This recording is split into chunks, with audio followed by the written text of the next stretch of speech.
سر میرے دو سوال ہیں. ایک تو آپ نے کمیونسٹ کی بات کی, دوسرا آپ کے بیان میں آپ اس پہ سوال کریں زیادہ اچھا. جی تو مجھ سے میرا پہلا سوال یہ ہے کہ ہم نے ایک سنا ہے قصہ امام شافعی رحمۃ اللہ علیہ کا. جب وہ امام مالک سے ملنے آتے ہیں تو امام مالک در سے دورہ حدیث کروا رہے ہوتے ہیں, اور وہ امام شافعی بیٹھ جاتے ہیں نا, اپنے ہاتھ پہ لکھتے ہیں وہ حدیثیں. تو وہ جب سارے اٹھ جاتے ہیں پھر امام مالک ان سے پوچھتے ہیں کہ بھائی آپ نے یہ کیا لکھ رہے تھے, آپ کے پاس پین اور کاغذ تو نہیں تھا؟ تو وہ کہتے ہیں کہ مجھے ساری حدیثیں یاد ہیں. تو جیسے کہ آپ نے یادداشت کی بات کی کہ سارے ذہین ہوتے ہیں یا تو پاگل ہوتے ہیں یا تو سارے ذہین ہوتے ہیں, تو ہمارے ساتھ ایسا کیوں نہیں ہے؟ مطلب امام شافعی نے 100 حدیثیں سنی اور ان کو یاد ہو گئی, تو ہم جب علماء سے پوچھتے ہیں تو وہ جواب یہ دیتے ہیں کہ یہ ان کے علم کی چاہ تھی. آج بھی اتنے طالب علم ہیں جن کو علم کی چاہ ہے, ان کو یاد کیوں نہیں ہوتا؟ آپ کا نام؟ محمد. ماشاء اللہ. کیا کرتے ہیں آپ؟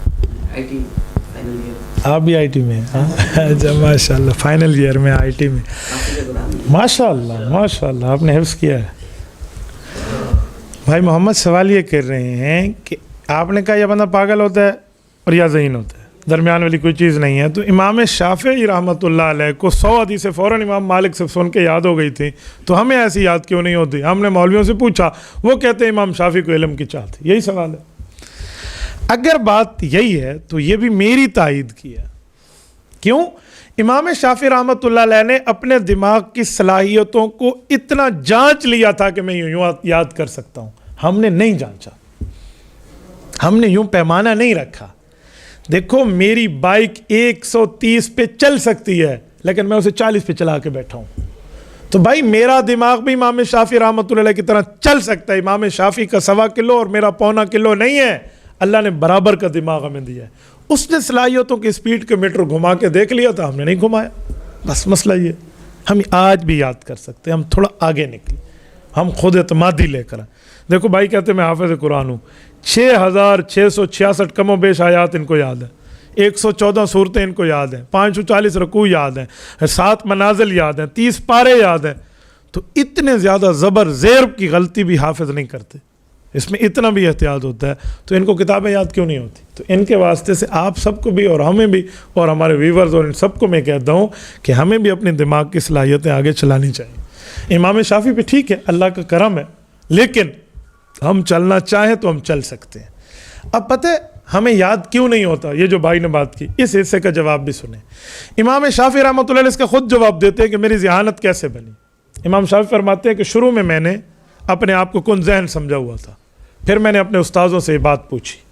امام شافعی ایک شعر میں کہتے ہیں اس لفظ کو, کہتے ہیں شکوت الی وقیع سوء حفظی فاوصانی الی ترک المعاصی فان العلم نور من الہی ونور اللہ لا یعطی لعاصی. میں نے اپنے استاذ وکیع بن جراح سے پوچھا رحمہ اللہ. امام شافعی کہتے ہیں یہ امام ونیفہ کے شاگرد ہیں, وکیع بن جراح جو امام شافعی کے استاذ ہیں.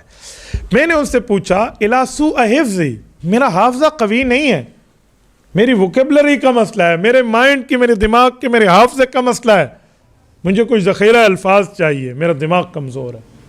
فاوصانی الی ترک المعاصی, اس نے مجھے دوائی دی. کون سی؟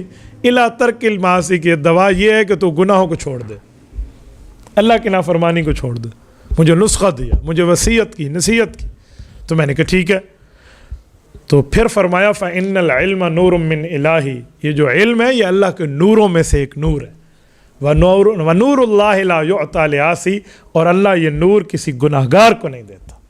اگر ہماری دماغی صلاحیتیں تیز بھی ہو جائیں تو کوئی گناہ, بد نظری, کوئی موبائل پہ دیکھ کے کوئی ادھر ادھر کسی حسینہ جمیلہ کے چکر میں ہم نے خود کو اس حد تک اس پتلی گلی میں گھسا لیا ہے کہ دماغ میں پھر یاد نہیں رہتا, پھر بھول جاتی ہے چیزیں. تو اس لیے ہماری یہ صلاحیتیں کم ہیں. اگر ہم گناہ کو چھوڑ دیں تو انشاءاللہ صلاحیتیں بڑھ جائیں گی. تبارك الذي نزل الفرقان على عبده ليكون للعالمين نذيرا.